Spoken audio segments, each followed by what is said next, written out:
Howdy, Steve the Bread Guy here again, and today I want to show you something special that we're going to make together. An egg bread. Check this out. Isn't this beautiful? Here, let me give you a close-up so you can check it out. This is what you can do. It's not hard. I'm going to show you exactly how to do it in this video. Beautiful bread, customarily eaten at Easter time. Can be eaten anytime. So let me show you how to do it. Being an egg bread, as you might guess, it involves some eggs. It's not hard or anything. So let's get started. Let's put that away. Trust me, it tastes very yummy. First thing we need, a bowl. And a spoon. And some yeast. Voila, yeast. So take 1 tablespoon of yeast. A little bit more than we usually put in, but 1 tablespoon of yeast. Add to that 1 teaspoon, or half a teaspoon of sugar rather.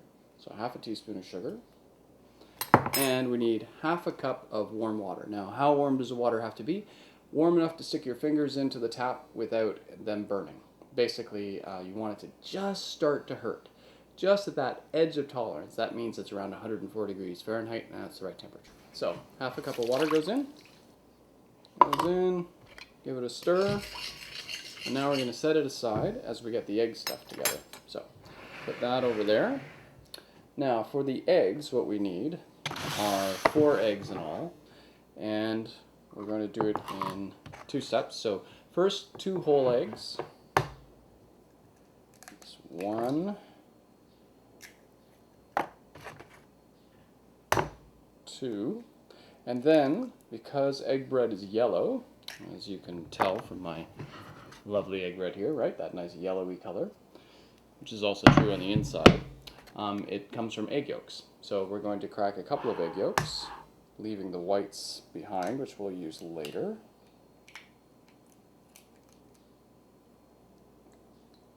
So 1 egg yolk.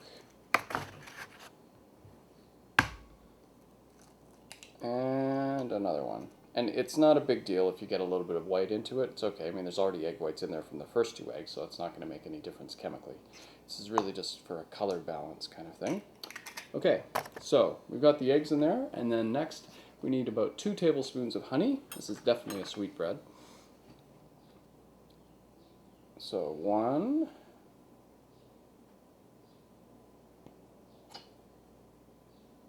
And 2. There we go. And mix that up. Just mix it up in the cup. Next, we look at our yeast, which fortunately, because right now, today it's a warm day, this is ready to go. But if it's not ready to go at this moment when you're making it, just wait a little while. Wait till it gets nice and scummy on top and you'll be in good shape. So, mine's fine, so I'm just going to dump it in there. Make sure it all gets in. So we have 1 more yellow ingredient, and that's some butter, so we'll just put that in. And that was a 1/4 cup of butter. We're ready to put in a couple teaspoons of salt. So to start putting in flour, it'll take about 3 cups of flour to do. 3 or 4. And then you just mix it up. And then at a certain point you're going to need to get in there with your hands because it's just going to become too thick to mix very well with a spoon.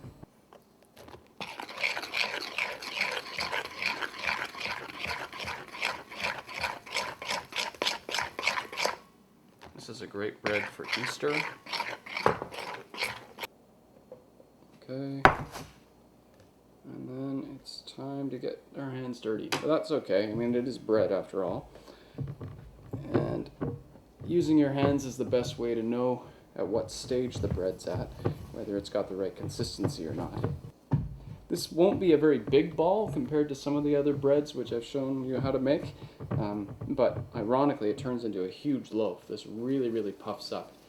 Part of that's got to do with the yeast, seeing as there's a little more yeast in this than usual, and the rest I assume has to do with the eggs, although I can't tell you. My father was the chemical engineer, not me. I just like to make bread and to film things. So this is a nice compromise. So there we go. Nice little ball. So with that ball, we're just going to clean out the bowl and just dump that, put Put a bit of oil in. I usually put in canola oil or just regular vegetable oil. For a bread like this, you wouldn't want to put in a strong tasting oil, since it's supposed to have a nice light taste. So just put it in, turn it over once, and then put a towel on top and let it sit for about an hour, and it should double in size. Okay, so that's all we need to do. See you in a bit.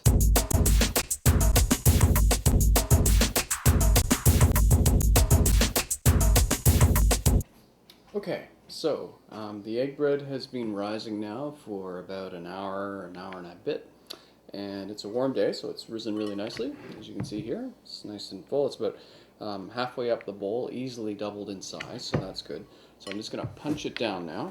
It just deflates instantly. Pull it up, and the thing about egg bread is that you need to make braids out of it. And for all of you who don't know how to make braids, I'm going to show you. I had to learn this from my daughters, who said, "Dad, you don't know how to make braids?" I said, "No, I never do that." So to do this, what you do is just knead it into a ball like that. You need a little bit of room, so push these out of the way. And you need to divide it into 3 equal parts. There's going to be 3 braids, so 3 equal parts. So 1, just twist it off, 2, 3. So now I have 3 balls, right? So take the one which looks like it's going to be the longest and just make a long, thin tube out of it. Now I find, because of the oil which I use for the putting it into the bowl, I don't really need to flour this countertop, but you may have a different kind of countertop, so you may need to flour it. This one's quite smooth, so it's not a problem. So just get these guys out of the way. Just want it to be long and thin. You can do it like this, pushing from the center with your hands. So push in the center and let it get longer, like that. They don't have to be super thin, just about that long, which is about, I don't know, 2 feet long, say. So I'm going to put that out of the way so I can do the other 2, and then I'm going to bring them all together. So same thing here.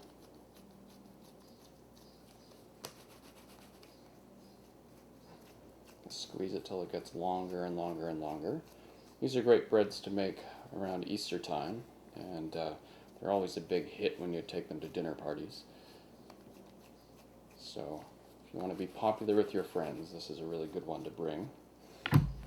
Or if you just want to get invited a lot. I can't guarantee you'll be popular, but at least you'll get invited a lot and told to bring bread. So same thing here. Maybe I can give you a close-up of this next one I do. Pushing out from the center. And it's okay, they don't have to be absolutely even. Like this one's got a bit of a thin bit right there, but don't worry about that. Okay, and then take the middle one, whatever's the tallest one, put it in the middle. And then the other 2 go on the other side like this. Okay? Squeeze them together at the end, right there. And then there's only one rule. Outside goes over the middle. So that was the outside, I put it over the middle. This one is now the middle, outside goes over the middle. This one's now the outside, it goes over the middle. Outside over middle, this is now the middle, so this is the outside, it goes out over the middle, back and forth like that. And now all that has to happen is it needs to be baked. So just take a baking pan. Where did I leave my baking pan? There it is. Take a baking pan, it'll definitely need to be greased. So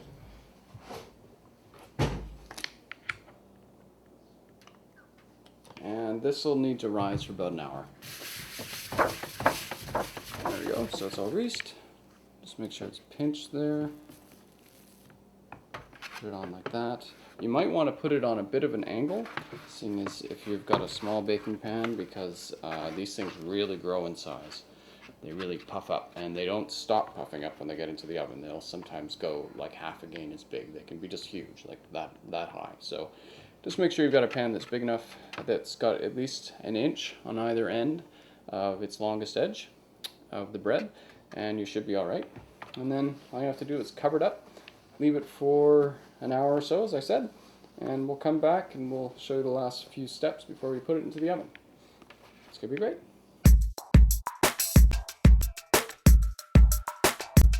So, now it's time to see how our egg bread's been doing. So, take it off. As you can see, it's nice and big now. It's definitely doubled. I'm just going to pinch it together a little bit on the ends here. Give it a nice shape. Give you a close-up of what that looks like before we do anything to it.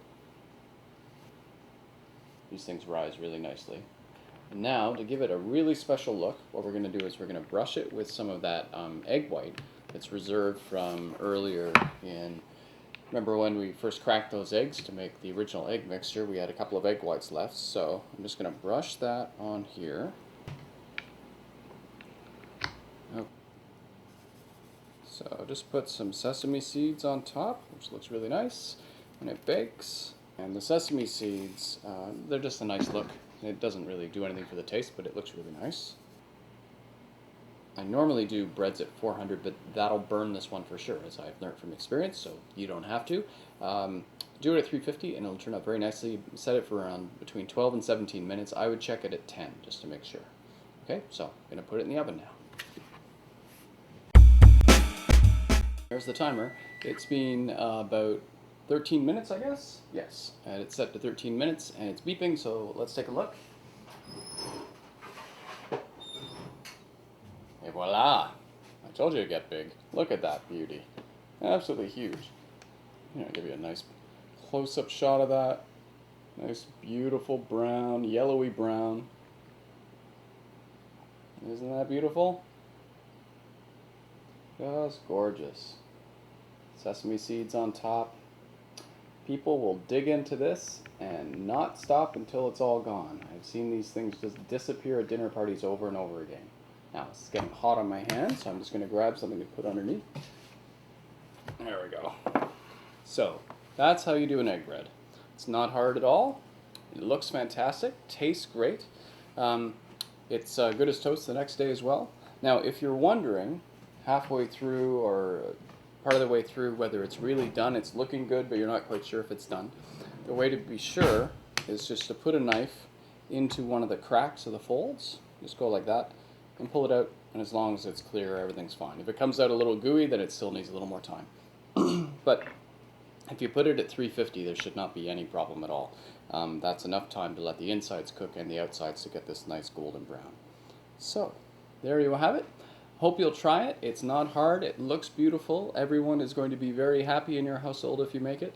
Among Christians, it's a traditional thing to do at Easter, but it's also good the rest of the year. So, enjoy. Give it a go. You can do it. Until next time, I'm Steve the Bread Guy. Bye-bye.